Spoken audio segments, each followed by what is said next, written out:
Hi readers, it's Lori. Welcome back to my channel. I'm doing my haul today. It's a bit early for me to do my haul, but there's my dog. There's my Winifred, Claire. But I've actually kind of decided I need to cut this off for the month. And so if I do a haul now, hopefully I will cut it off for the month. So a couple things happened this month. And it's okay. I mean, it's not terrible. I've hauled 8 books so far. Yeah. So let's start with what I hauled first in order, I guess. Let's do that. I was invited to my daughter's book club at the end of last month. So I really hauled this on the very last day of July, but I didn't get it into my haul video. So it is carrying over to August. And this is The Seamstress of New Orleans by Diane McPhail. I had never heard of this book. So when I went to my daughter's book club, they always, if they have books they want to unhaul, they bring them, and anybody in the book club can take one home. So they just kind of swap now and again. And I like this because it is set in New Orleans in 1900, the first all-female Mardi Gras crew is the backdrop for this historical fiction, but basically tells the story of 2 very different women striving for independence, a widow named Constance Halstead and a woman named Alice who leaves Chicago to go to New Orleans to offer sewing lessons at an orphanage. That's all I know. It was enough to intrigue me, and I've never heard of this author or this book before, so it seemed like a good choice for me, and it's in pretty good shape. That'll be a potential read for me. Maybe Mardi Gras readathon. That would be a good one because I do plan to do Mardi Gras readathon again. Okay, then we went to see Oppenheimer. And we didn't realize that Oppenheimer was based on a book called American Prometheus, The Triumph and Tragedy of J. Robert Oppenheimer by Kai Bird and Martin J. Sherwin. And my partner said, hey, we should get that. We went straight to the bookstore. It is a Pulitzer Prize winner. It is very big. It has some photos, but not enough to, really make a dent in the size of this.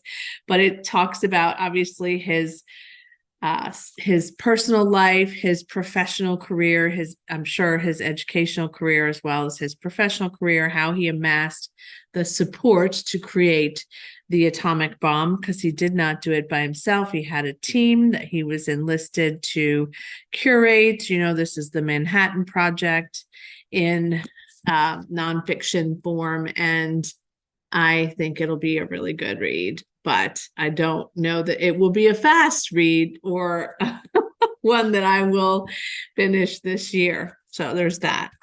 Okay, this one I didn't even know about. I'm not sure how, but it just came out in paperback, and that's Silence for the Dead by Simone St. James, one of my favorite authors. The paperback came out in July, but it came out in hardcover some time ago. This is a twisty, historical, horror-y. Simone St. James writes kind of gothic horror, usually dual timeline.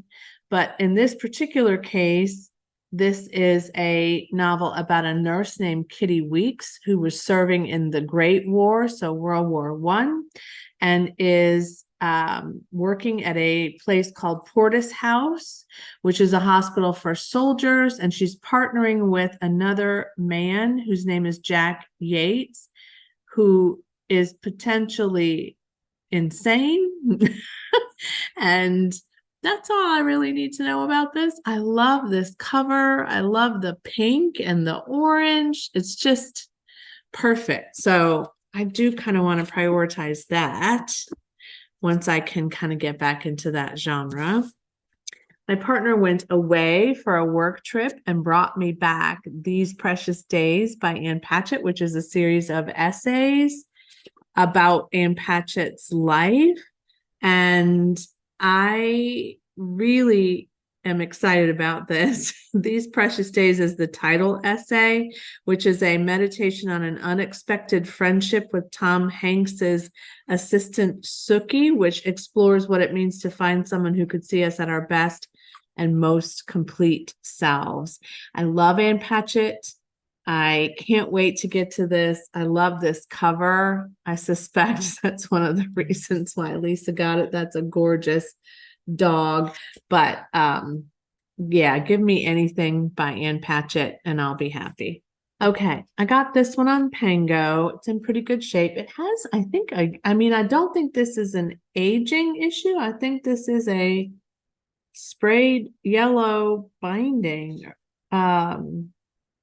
Anyway, I got this on Pango. I didn't look at the size of it. I was just in a hurry. Also, I'm really not invested in collecting this whole series. However, somebody was talking about this on a podcast, I think, and I was intrigued enough to find book one, which is The Light Years by Elizabeth Jane Howard.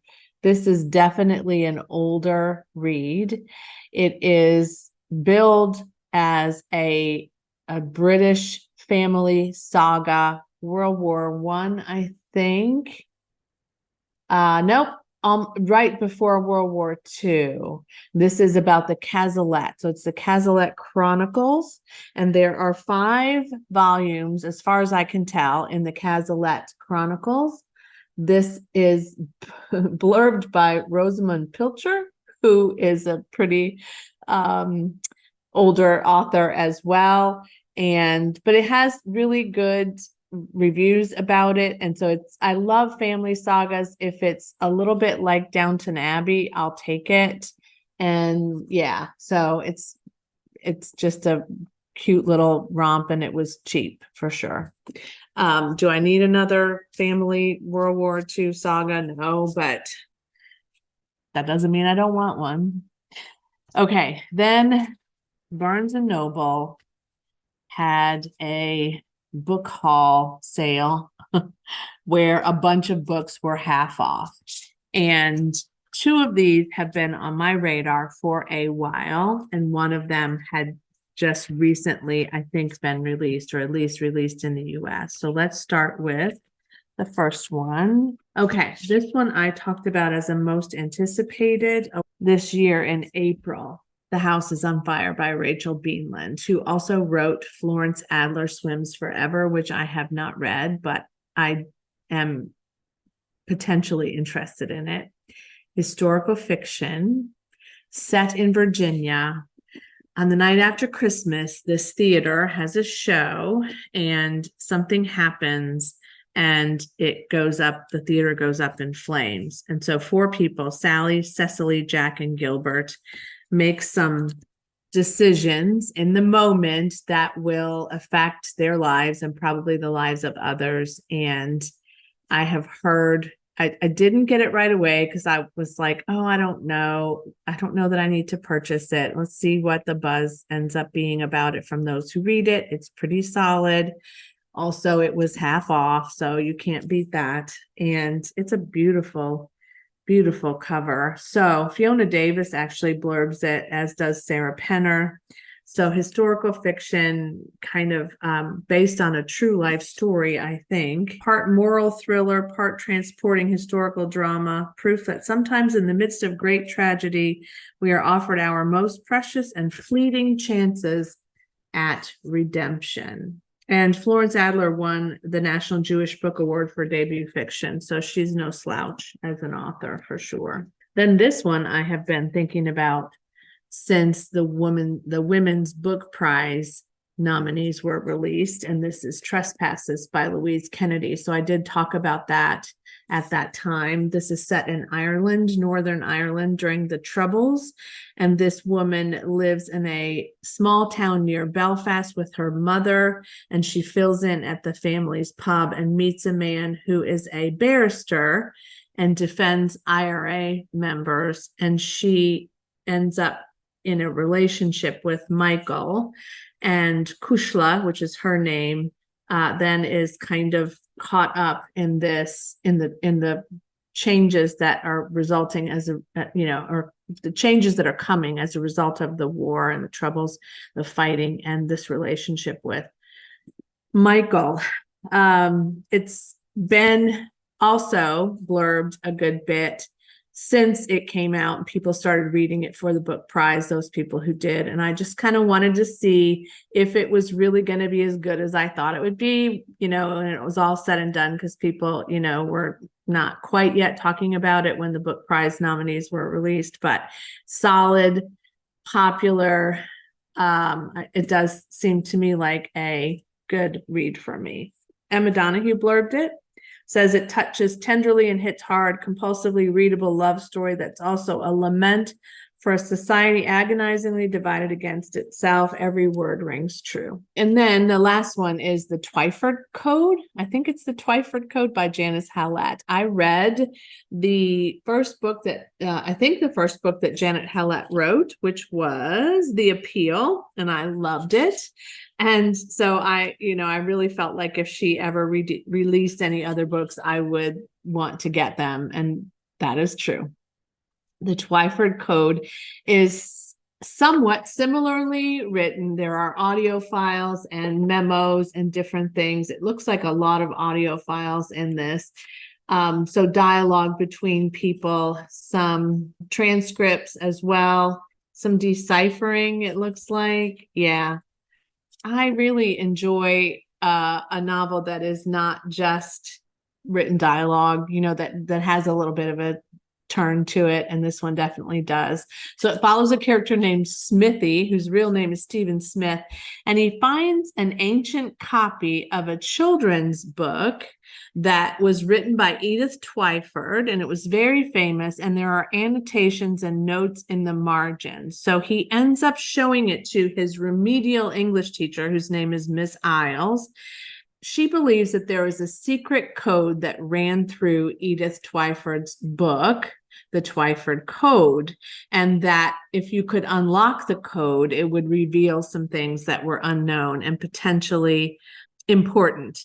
But then Miss Isles disappears on a class field trip, and Smithy is convinced that perhaps something happened to Miss Isles because she believes that there is this secret code. But then somehow Smithy goes to prison. And when he comes out, then he starts to try to solve this case. And he finds messages and different things along the way. And it just sounds delightful. And so people who liked The Appeal quite likely will like the Wyford Code. And I definitely liked The Appeal. So that is the last of my haul. Again, not terrible, but certainly something I'm mindful of over the toward the end of the year. It's hard for me because I still don't have the bookcases. I still don't know how many books I have room for, and I still don't know how many books I'm about to unhaul, but I'm starting to go through that process of inventorying and unhauling. And so I'm sure that very soon everything will be settled. I'll be settled. My books will be settled, and then we'll assess the damage. Thanks for watching. Thanks for your shares of what you're hauling, what you've read, what you're looking forward to. I appreciate it. I hope you've hauled something lovely in the month of August as well. I can't believe we're almost to September. This is just crazy for me. This year really was slow in the beginning of the year, and then just about after the wedding, I would say, it just feels like it went for us, and it just doesn't slow down. I will be traveling a little bit in September, so hopefully I'll have a nice group of reads that I can read on the flights and while I'm away from home. We'll see, but hopefully I can get to more than one of these in the month of September. So again, thanks for watching. I appreciate all of you. Like and subscribe if you haven't already. And as always, happy reading. Bye.